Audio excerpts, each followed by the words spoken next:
I'm going to show you how to replace the upstream O2 sensor in your Mini Cooper. This is going to be the same for many years of Mini Coopers.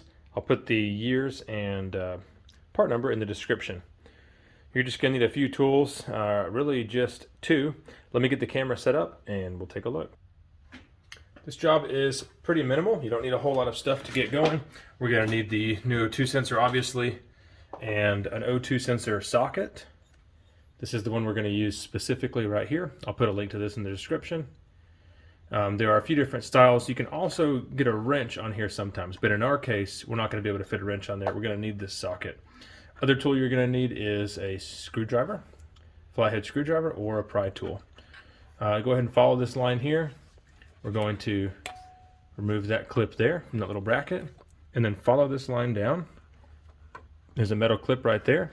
We're going to push forward out of that clip, and then we're going to put our finger right here, pinch that connector, and pull this out, just like that. This is the vehicle side harness. We'll just move it to the side.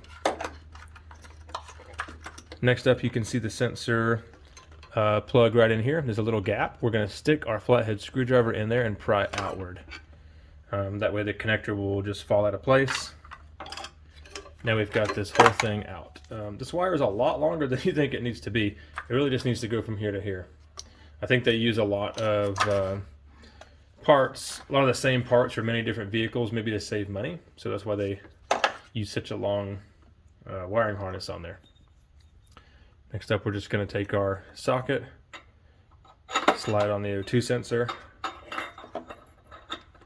then we can loosen it up.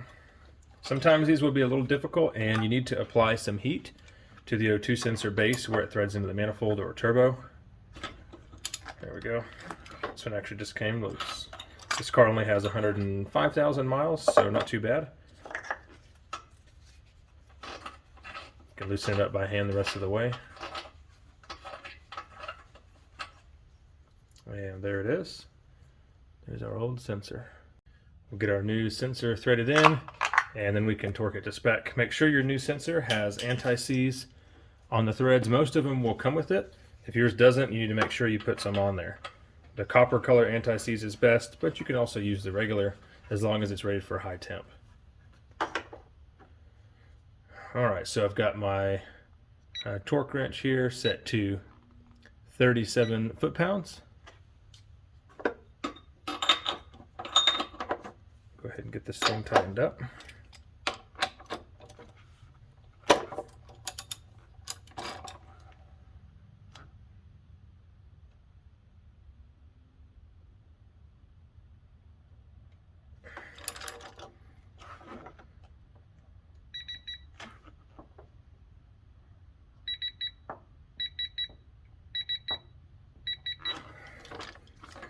Okay, so there we go. New sensor is torqued. We're just going to route this thing in the exact same way that we took it apart. So we'll start by putting this sensor side down here.